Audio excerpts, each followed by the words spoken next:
Hello, I'm Alan Kohler, founder of Eureka Report, which is now part of Intelligent Investor, and a finance presenter and columnist for the ABC. And I'm Stephen Mayne, contributor at Intelligent Investor, founder of Crikey, and shareholder advocate. And we are the Money Café. We are the Money Café, Alan, and you are Alan everywhere. I've been trying to keep up with all of your appearances. You're on the ABC Daily podcast yesterday, big columns on the ABC. It's all housing, immigration.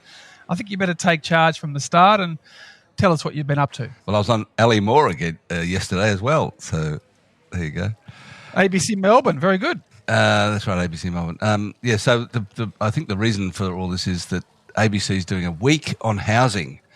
They've decided that housing is a big deal and that they're going to have a whole week on it. And that kicked off with a column by me on Monday morning. And also something I did on the ABC News on Sunday night. The interest, and yesterday we had interest rates not coming down. And I said on my Monday column, I said, well, the reaction to the non-rate cut on Tuesday will be that it's a bit of a blow to mortgage holders, which is duly what happened. And I said, well, that's what you need to know about why house prices aren't coming down, because nobody says, oh, that's a blow for people who are trying to buy a house, and it's a blow for housing affordability. That is true. So house prices up, 6% for the year, and you're blaming the combination of 3 cuts in interest rates and record levels of immigration, including that amazing statistic I heard you trot out of the 2.9 million temporary visas as at September 30, which is the highest ever. That's right. And obviously that's a combination of tourists and other kinds of working holiday makers and so on. But it's still, a lot. And the number of student visa applications in September was also a record high of 19,500. No one wants to go to America anymore, do they? I mean, we are the greatest country in the world. People want to come here. Work, tourism, students, family reunion. Why wouldn't you want to come here? Well, that's a good point. I didn't say that, but that's true. And maybe we're catching a whole lot of people who don't want to go to America anymore. That's very interesting.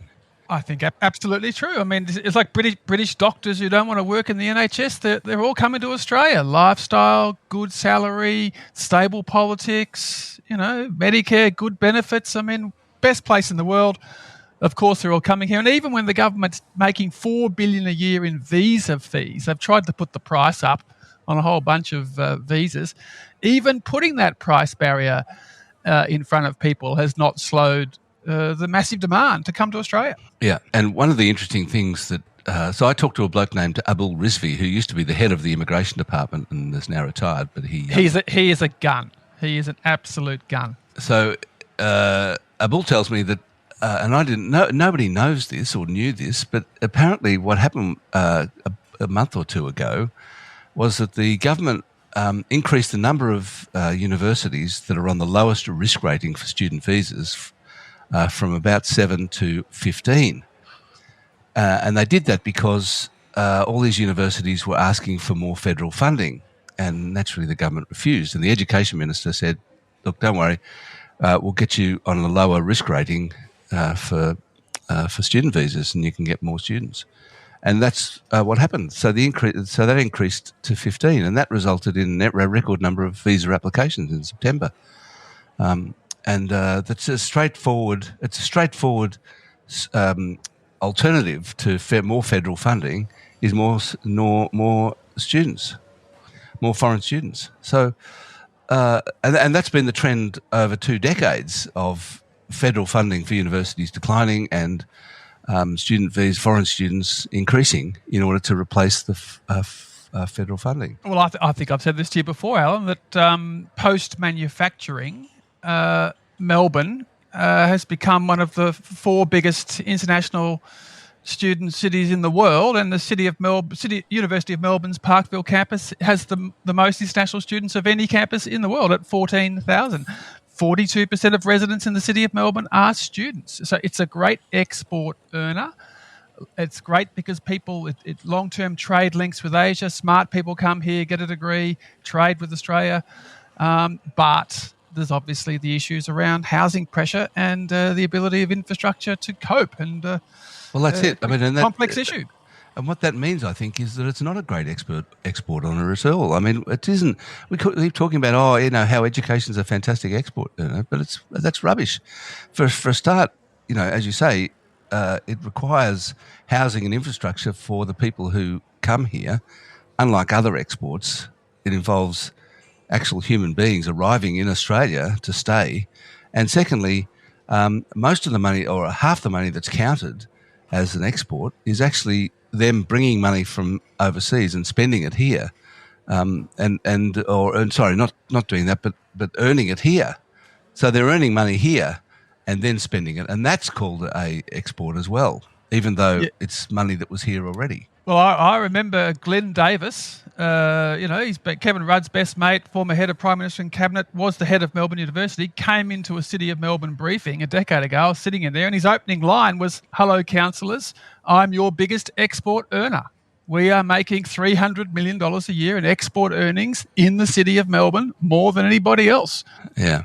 So, I don't think you can argue it's not good for the economy. I mean, it is a service that we're exporting. I got a letter from a professor yesterday saying, he said, anyone who's working in the G8 universities knows how utterly appalling the international student program is.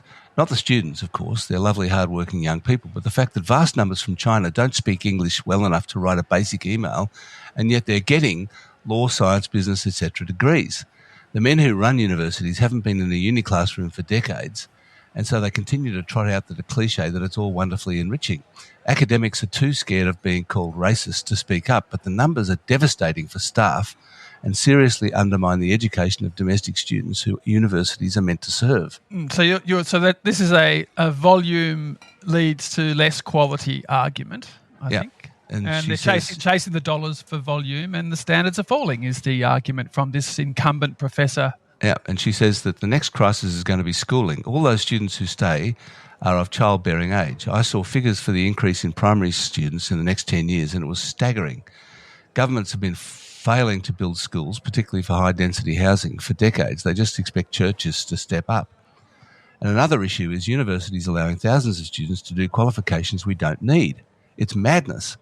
There were 1,000 students in first-year law at MQ last year in Macquarie. Most will never practice and are probably doing law because a teacher or parent thought it was prestigious. Meanwhile, there are tiny numbers of students in planning and surveying, qualifications we desperately need. So, look, I think we have a real problem and we're not facing it properly. And the part of the problem is, as she says, that the other people, the main people who are against immigration, are racist. And the trouble is, as soon as you speak up like me, you get called a racist. No, but you're a trusted voice, Alan. So I think you're one of the few people who can safely weigh in on that topic and not get labelled a racist, because you're coming at it from an economic and a housing price point of view. But one little anecdote, actually, you talk about failure to build schools. Margaret Gardner, who's married to Glyn Davis, so they're the ultimate power couple, and she was been head of multiple universities. I heard her give a speech about Melbourne, and she said that after the gold rush, in a 15-year period after the gold rush, Victoria did something unique in the world. They built 500 schools in about 15 years, and they had three things that had never been tried before globally. They were compulsory, secular, and free. So Melbourne was the richest city in the world after the gold rushes. And what did we do with that money? We built 500 schools across the state that were compulsory, secular, and free, and that had never been tried before. So it's a good point. Use your riches to invest in education. Should do more of it. Yeah. And the other thing, just before we get off that subject, the big boom in immigration, which is causing house prices to go up, has also resulted in the comeback of One Nation, which is polling ahead of the Greens. And I think that's a problem as well. Well, I would counter and say that there are right-wing anti-immigration insurgencies skyrocketing all over the world. That's true, there are. And right. One Nation's penetration or market share is the worst in the world. for a right-wing insurgency. So Pauline Hanson has been incompetent ever since her massive vote in the 1998 Queensland election when they won, what it was, at a dozen seats and they were into the 20s, that if she was actually someone who was capable and could communicate, then they would have been a lot more successful. So Barnaby, looking to maybe take over from Hanson, would be a very important development because he would execute the right-wing franchise a lot more effectively than she has done. Yes. Oh, goodness. We're not meant to be talking politics, Alan. So no, let's move on. Just on interest rates, I'm going to be talking to Paul Bloxham this morning from HSBC, and he says that the next move in interest rates will be up. So I'll ask him why. Don't you owe me some money? Didn't we have a bet that you said interest rates wouldn't move for 2 years or something? I'm going to go back and check the record. Read Hansard on the Money Café. Yeah, right.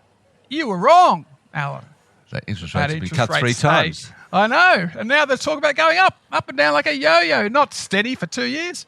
Do you agree with Paul Bloxham that the next move is going to be up because of the shock breakout of inflation last week? I don't, but that's okay. Nobody has any idea really. So, as I've proved, yes.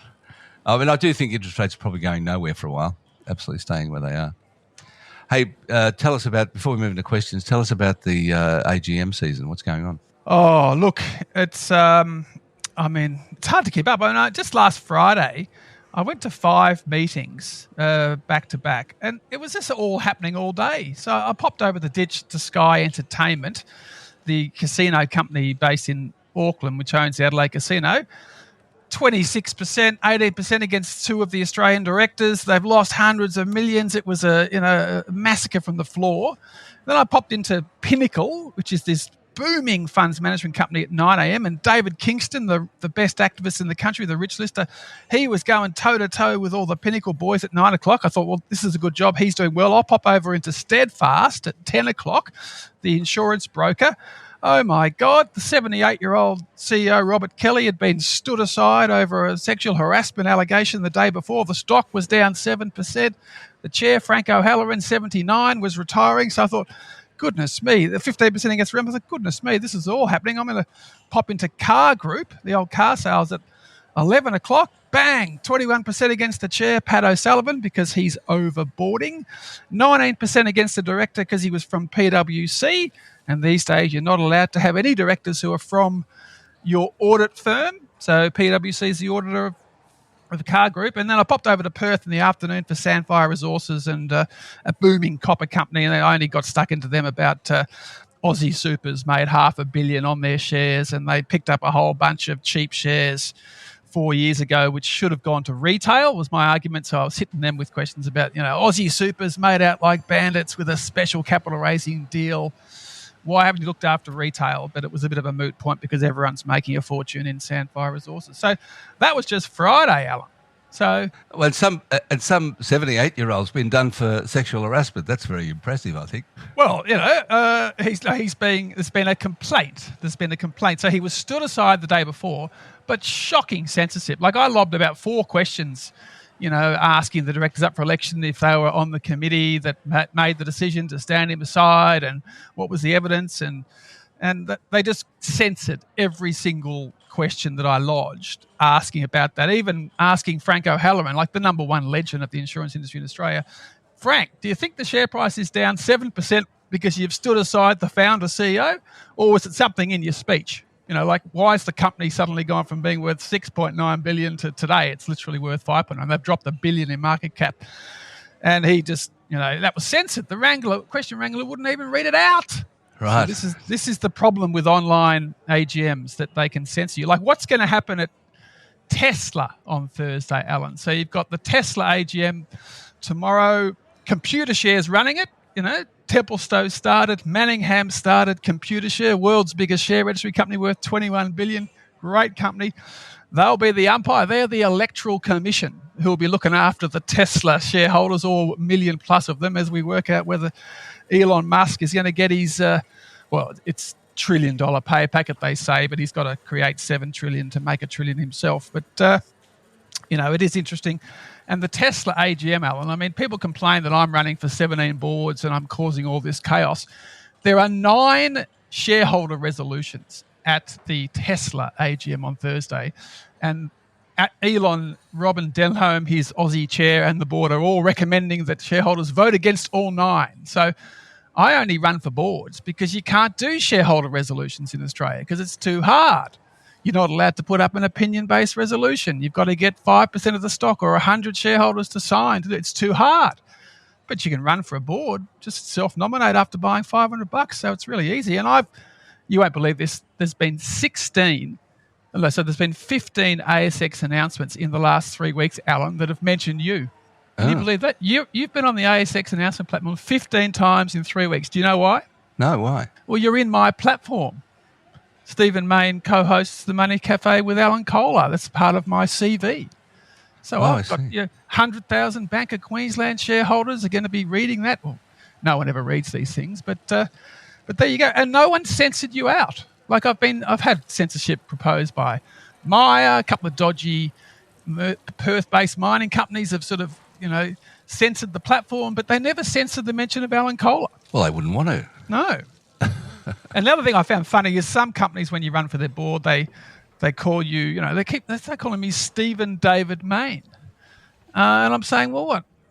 Am I working for Alan Robert Kohler AM? I mean, why are you putting my middle name in this nomination? So there's all sorts of quirks that come with contested elections. And I've got a big battle going on with Myer at the moment where they're proposing to totally censor everything I'm trying to say about why I'm running and Solomon Lew having too much control and all this sort of stuff. And they've sent me an email on Friday saying, we're just going to mention, crikey, your CV, you're a former councillor, the Alan Kohler connection, but we're not going to tell the 40,000 shareholders why you're running.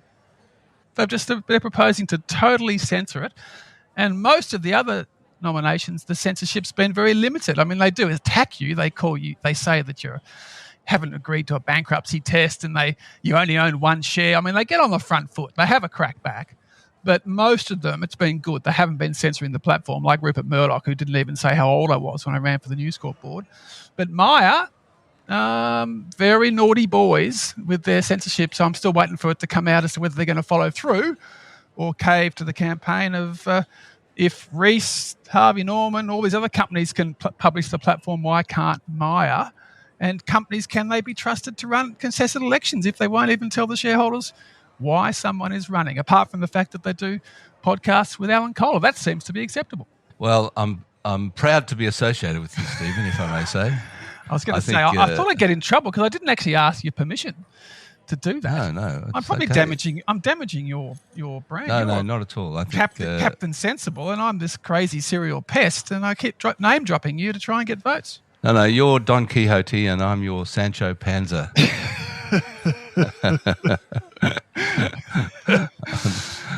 Yes. Now, I'm running for 17 boards and we've got 17 great questions, Alan. So why don't we get onto those? But I'm going to steal from you as the co-host. But before we do that, let's have a word from our sponsors.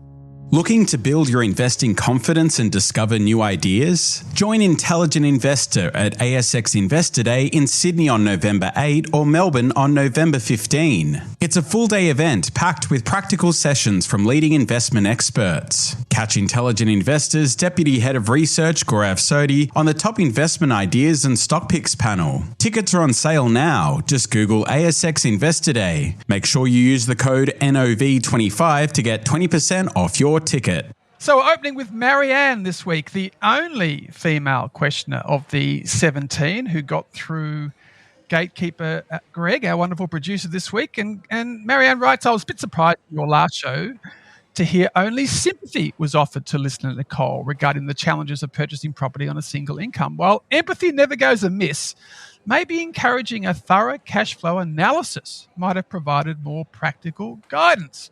According to a recent KPMG report, the cut-off household earning capacity for middle-income home ownership in Australia is $110,000, well below the $250,000 single salary mentioned. ultimately, someone earning $250K at 35 should find it very achievable to purchase a home in 2025. The broader debate should, however, acknowledge the difference faced by individuals and households earning significantly less. Well, I don't know about that KPMG report. I haven't read it, but 110,000. I mean, what you'll get is a shoebox in middle of road, I'd say. I agree, particularly after paying all that ridiculously high income tax. And the fact that you can't tax deduct the mortgage payments either. So that 110,000 as a single income to own a house in Australia is rubbish. I agree. But anyway, well said, Marianne. Thank you very much. Indeed. And more female questions, please. Now to the 16 blokes. And Lachlan from Canberra says, I really enjoy your charts and housing coverage. I was wondering if you'd ever done one with a like-for-like comparison of loan ownership, not just home ownership, between generations of the same age. After seeing, what do you mean generations of the same age? Aren't we talking about different ages for generations? Keep going, boss. God, after seeing that Australia has the highest household debt globally because of house loans, I'm curious whether the share of outright ownership has changed between generations. Any insight would be greatly appreciated. I have seen graphs of that, and the answer is millennials own fewer millennials own homes than baby boomers, and fewer Gen Z own homes than millennials, and fewer Gen X, if I've got that right, own homes than the other ones. So the older you are, the more likely you are to own a home. Correct. Which it's been forever thus, I would suggest. But the ability to climb that ladder and the speed at which you climb that ladder and pay off that mortgage, that is the thing which has moved dramatically, I would suggest. The only thing I know about this one is that from a voting intention point of view, the only level of voter that will absolutely be likely to vote for the coalition or vote Conservative is someone who owns their home outright. And the category of person who is absolutely least likely to vote for the coalition is a renter. And they are like above 80% each way. So there's a massive correlation between owning your own home and voting for the parties that will perceive to be protect your asset pile. Yeah. Now, Jeff says, this question will be of interest to me. I was recently advised by my financial advisor to move my share and ETF portfolio from Perla, a low-cost CHESS-sponsored online broker, to NetWealth's Wrap platform. Before moving, I did a lot of research and carefully considered the pros and cons and ultimately agreed. One thing I overlooked, however, was that I've now lost all the voting rights that I had previously with my direct shares. This is something I'd never heard discussed before. Is this something that should be highlighted by planners to their clients, or is it considered unimportant as so few people partake in AGMs? I did speak to NetWealth about this, and they said they only pass on notices they feel we need to know about. Now, Jeff, I actually I sent this to NetWealth, and their PR representative replied, basically saying that, yes, they do have an online voting system, and votes that they considered material, they do pass on to their many, many tens of thousands of clients, which got me thinking, Alan, are any of my 17 board tilts going to be deemed by NetWealth to be material and to be worth passing on to all their clients? Or does this partly explain why at last year's Qantas AGM, only 1.04% of the shareholders voted, 1,556 out of 150,000. So there is a crisis of participation in voting, and I suspect the Wrap platform part of the system is certainly not helping in voter participation or capital raising participation, but NetWealth does say they on-pass all capital raising offers to their clients, and that is far more important, participating in capital raisings, than just being a meaningless small vote at an AGM. How do they decide what votes are material? I mean, why is it up to them? Well, that's a good question. So that is what I personally think, that if you want to make sure you can participate democratically and that you can see every capital raising offer that's coming through, then you should keep direct ownership of shares in your own name, coming to your own address and signing up with your own email address. Because I've detected just in 3 recent capital raisings by Linus, Tuas and Eagers Automotive. They were all massively in the money, 50% in the money, and the majority of the shareholders did not participate. So I actually think there's something going on where retail shareholders are not being advised or told by middlemen and women that there's an in-the-money SPP capital raising on the go and they should take it up. And that's why us retail shareholders are leaving many, many hundreds of millions of dollars on the table and getting diluted because of apathetic or non-informed participation by individual retail shareholders. So hopefully Net Wealth is all over that, because they often pop up in top 20s. It's top 20 shareholders, the Net Wealth platform. And that's an aggregation of probably hundreds or thousands of shareholders. But if there's a SPP or a capital raising offer, how hard are they getting the documents and advising people to participate? Because frankly, the reason that there's very little participation is because no one gets paid as a success fee if a retail shareholder participates in a capital raising. There's no incentive to pass it all through. So I think there's an issue there, but Net Wealth says they do on pass relevant and material voting and capital raising offers, and so we'll take that at their word. But their AGM is this week, I think, or next week, and it's not even a hybrid. You got to turn up in person to ask a question at the Net Wealth AGM. So that to me says that. Are you going to do that? Are you well, going to turn up? No, I'm on a slow day. I'll be sleeping that day, so it doesn't work with my silly up and down cycle. So I will miss that one, unfortunately. But it is an issue. All right, 13 to go. What do you got? Davo says, I own some shares in PWR Holdings after following your GS. What's GS? I'm not sure. Looked to be a good company, but recently JP Morgan came onto the register as a substantial shareholder and as a lender to PWH, which to me means the borrowers intend to short sell. I loathe this practice and drive the price down. Is there any other reason for borrowing the stock? Well, is that right, that just because JP Morgan is both a substantial shareholder and a lender, that it's about short selling? Is that right? Correct. So if someone pops onto a share register, and if it's Macquarie or JP Morgan or Deutsche Bank or one of those big global investment banks, it will often be part of their share lending service, where they'll go to the big index funds, they'll pay a few basis points to borrow the stock. They'll lend the stock to some hedge fund who thinks the price is in a bubble and will fall, and they'll short sell. So one of the great, a lot of people bag short sellers. I think they're fine. They hold companies to account.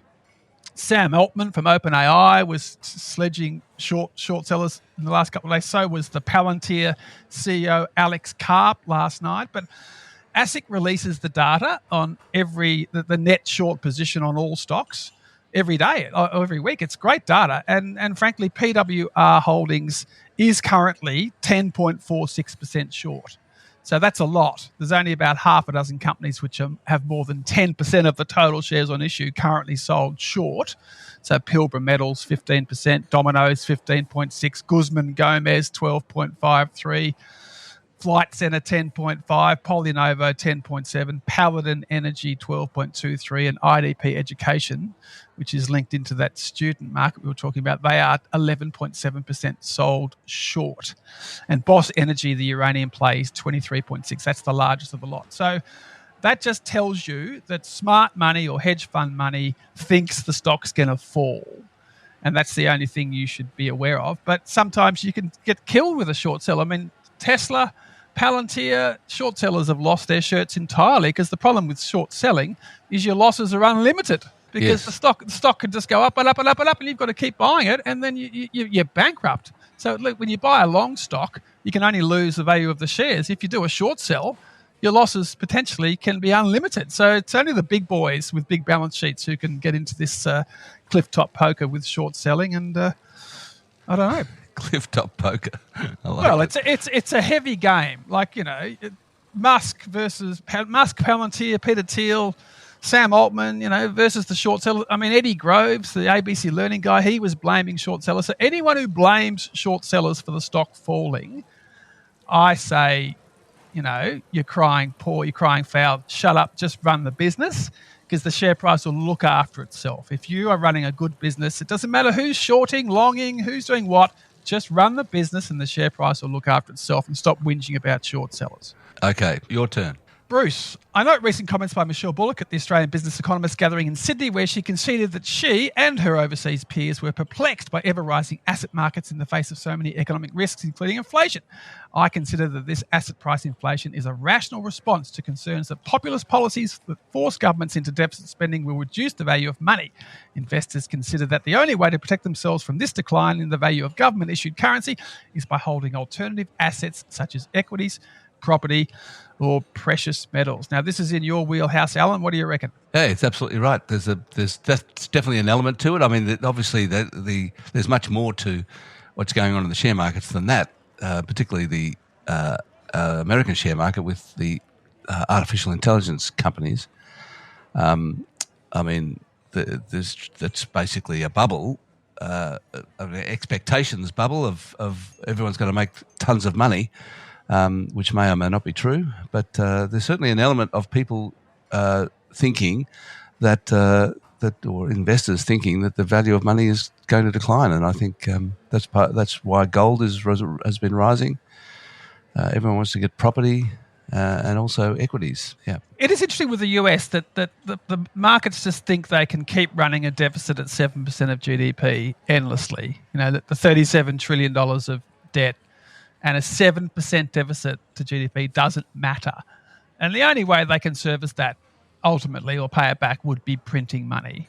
But we haven't seen the crash in the US dollar that would follow, because I guess the power of their economy, the fact they're dominating big tech, people are still saying buy America, because these big tech AI companies are just shooting the lights out, and everyone's valuing them very highly. Now, the next question is actually linked, where David is asking about if I put money in an S&P 500 index fund, 36% of it is going into the Magnificent Seven big tech stocks, who are the ones betting the farm in terms of capital investment on AI. However, if AI is really going to change the world, I expect the benefits to trickle down to transforming many of the other 493 stocks. And then he goes on to raise this very interesting question that most index funds are based on the capital market cap weighting. But is there an argument for patient investors to consider equal weighted S&P 500 index funds? Now, Alan, an equal weighted S&P 500 fund will own 0.2% of the ETF in all 500 companies. And I've had a look at the returns on the S&P website, and sadly, the S&P 500 equal weighted index has only delivered 7% over 1 year and 11.8% over 5 years, versus the market cap version, which is 20% in 1 year and 15.9% in 5 years. So the scoreboard, David, says that the market cap ETF has dramatically outperformed the equal weighted ETF. And it makes sense, because if you were doing the equal weighted thing, every quarter you're madly selling NVIDIA, because it's more than 0.2% of your portfolio. And NVIDIA has gone up 13-fold in 4 years. And the reason it's out, that the market cap index has outperformed, is NVIDIA is the biggest factor. So why would you be limiting yourself to 0.2% of NVIDIA?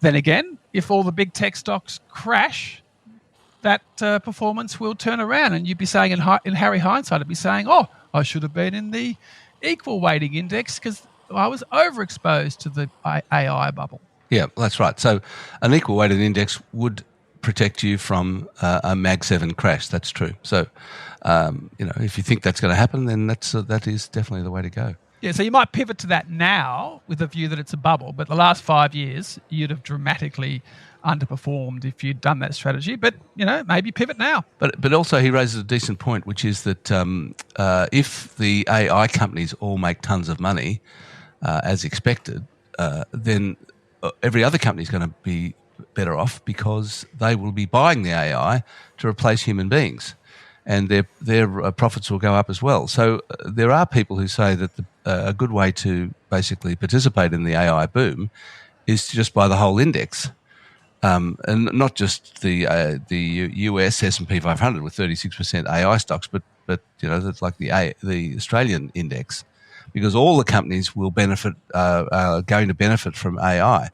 And I think that is an element of what a lot of people are thinking, is that the AI is not just a boom for the stocks that are, the companies that are selling AI, but also for everyone else. Yeah, but we don't have many AI companies, and don't No, forget but all the companies like Myer and Coles and everyone else, all the other companies will benefit from, according to this theory, will benefit from AI. Yes, that's true. The other point I was going to make was that 20% of the S&P 500 stocks at the moment are more than 20% below their all-time high, even though the overall market is at an all-time high. And yes, the share price has risen 13-fold in the last 5 years, but so have the profits. The profits have risen 13-fold as well. So the multiple of, around 30-ish at a market cap of 4.8 trillion, even after today's 4% drop,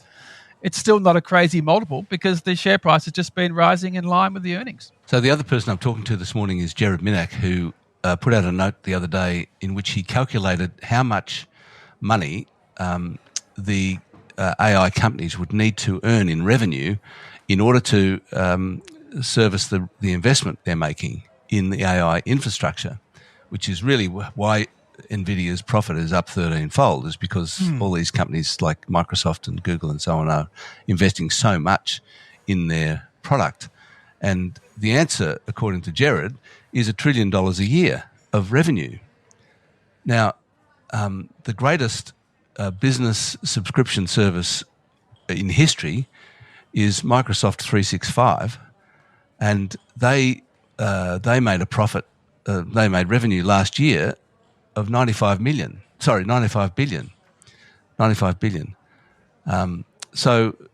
the AI has to make 10 times that in order to service the investment that's been made in AI. So, and did you hear that podcast interview with Sam Altman a couple of days ago, where the interviewer correctly says, "How does a company with $13 billion in revenue enter into contracts worth 1.5 trillion?" And that's a very good question. He said, it's more than 13 billion now, and it's going to be 100 billion by 2027. And we need the compute. Our market cap is massively high, and basically we're fine. And don't forget that they've just done a recapitalization, OpenAI, ChatGPT, and Microsoft has emerged with 27% of it, and worth over 100 billion. And Microsoft's just lost its exclusivity deal with OpenAI, and a week later they've just done a $38 billion contract with AWS, with Mr. Bezos. So they're spreading the love around with the compute. So this whole big circle of major tech players playing with each other is true, but Microsoft still, as the biggest shareholder in OpenAI, is using some of that $95 billion a year in revenue from that product to prop up as a major shareholder in OpenAI. So that's why OpenAI won't go broke, because of the power of its backers, both from a shareholder point of view and a customer point of view. The whole thing would fall over if OpenAI won't break, so they won't let it go broke. Well, it's not going to go broke, crikey. But it needs to list. For me, that's the biggest worry, is it needs to list so there's transparency. You can't have Sam Altman saying, "Oh, it's more than 13 billion. Oh, it's going to be 100 billion by 2027. I mean, mate, put it in a prospectus, put it in the annual report, lodge it with the SEC. Don't just come out with these figures like that. I mean, just get public and be more transparent, because it looks impossible, all these commitments you're making. And I can't see where the revenue is going to come from. But you're saying it'll be 100 billion in revenue in 2027 when it's only 13 billion last year. I mean, that's exponential growth. Yeah, we better keep going, and we're not going to get through these 17 questions. In fact, there's no way we are. No, well, I'm going to summarize Sam, and you're going to answer it. So Sam's asking about the removal of the energy subsidies, mainly from the states, and the impact of that on the inflation numbers. And he also talks about the systems being gamed, where the energy retailers are gaming the system with the sign-up credits, and he makes a good point that about the real value of the credits when you change customer. But do you think the inflation numbers, Alan, it's a big factor that these energy subsidies are being withdrawn or could be withdrawn in the case of the feds? Well, the biggest price the biggest component of the CPI that resulted in yesterday's non-rate cut was electricity. So yes, I mean it's obviously a big part of it, and I'm interested that basically the RBA didn't worry about that. They just said inflation's too high, we're not cutting, and I think we'll have to wait and see what happens with inflation next time. I think the feds will keep their $75 a quarter subsidy going, being conscious. They've got the balance sheet to support it, and just being conscious of the inflation impact. But we'll see where Chalmers and Mr. Albanese land on that one. Now, we're going to skip the one about attending AGMs. There's too many. We're going to go to Kane's question about, should staff who work in roles that cannot be performed remotely and are required to attend the workplace in person every day be awarded financial compensation for doing so? They've got the vehicle maintenance, tolls, childcare, loss of personal time. Meanwhile, people who sit at home get the financial advantage of that. So, Alan, do you think that people should be paid more if they're forced to come into the office? I think there is a case for this. Yeah, either that or people working at home paid less. I don't know. I mean, that's never going to happen. But I do think that obviously, driving the car to work and paying childcare and all that stuff is more expensive. I suspect this is actually just coming through increasingly in contracts. So the contract where you can work from home more, you'll work for less. And I think that's where it's coming through, rather than some adjustment. It'll never be embedded in awards or something, or in the national wage case. But I think that I think you're right. There's definitely a case for getting paid a bit more if you have to go in the office every day, and I think maybe companies are going to have to do that. I agree. Now, what about Harry? Question 12 is a shareholder in A2 Milk, and he's been sent a letter by Shine Lawyers about a class action against the company for making misleading reports about their deals in China. Harry's saying he doesn't really understand the case and was hoping I could shed some light on it. And also, with China's temporary ban on BHP iron ore imports, could their reluctance to release this information to shareholders also lead to a class action? Now, Harry, it is interesting. One of the few things you will get in the mail these days as a shareholder is a letter from the class action lawyers, because no company will ever give the email addresses of their shareholders to the ambulance chasing class action lawyers. So they have to revert to the old snail mail to sign you up. But the A2 Milk situation is just the classic class action of if you hide bad news and then you release the bad news and the share price crashes, the class action lawyers will round up the people who bought the stock before the crash and will say, we've lost money because we bought in and the price was artificially inflated because you were hiding bad news. And there's been $6 billion of settlements along this line. Maurice Blackburn's got about $4 billion of those.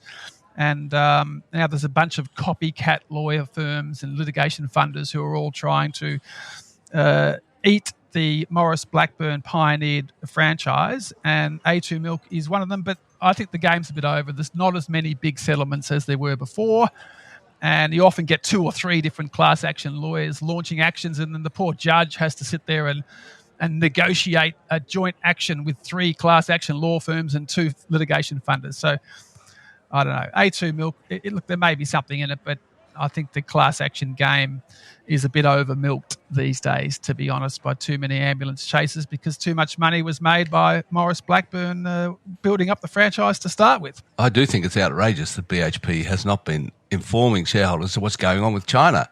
I mean, Bloomberg has a story saying that China's banned iron ore imports from BHP, and that's it. You don't hear from BHP at all. Unbelievable. I actually think there's a case for it, because you can really get hurt in the China game with public statements. So I reckon the BHP board is sitting there saying, if we talk about what China is doing, this will hurt us. It is therefore in the shareholders' interests to be diplomatic. It's just like QBE Insurance, Alan. The day after September 11, they were technically bankrupt in terms of the size of their liabilities around September 11. And they did not come out and say that, but instead they raised capital, they played for time, and then they delayed the claims. And like a good insurance company, when you've got a massive deluge of claims, you just play for time, litigate, raise money. So you don't come out and say, oh, the towers have gone down, we're the biggest insurer, we're broke, because your share price crashes. So sometimes you've got to be a bit diplomatic in what you say in a crisis, because that's in the long-term interests to manage through the crisis. It's like screaming fire in a theatre sort of stuff. You've got to be careful what you say, because it can be destructive, can create destruction just by saying it. But equally, you can't hide bad news in the long term, because you'll get sued for doing it if you do. So we got time for one more question, I think. So you can decide which one. Okay, so John says, over the years, I've become increasingly cynical about senior executive and board remuneration. As they land in my email, I look at business performance and then the dreaded remuneration reports. And then he goes on to complain about Capital Group, which has got big salaries and not enough profits. And are these remuneration reports really worth it? And frankly, I'll tell you a story. Right now, Alan, I've lobbed 2 questions at the Chorus hybrid AGM in Auckland. A Chorus is like the Telstra/NBN of New Zealand. It was spun out of Telecom New Zealand. It's the infrastructure, it's the copper wires business and the broadband. It's 61% owned by the Kiwi government, market cap $3 billion. The government's looking to sell down. And my written question was, New Zealand is a backwater because you never put up remuneration reports. You're disrespecting our shareholders. It's standard all over the world. Why won't you voluntarily put up a remuneration report? And they'll do the usual. It's not the law in New Zealand. We're not corrupt, et cetera, et cetera. But I think they've been great, remuneration reports.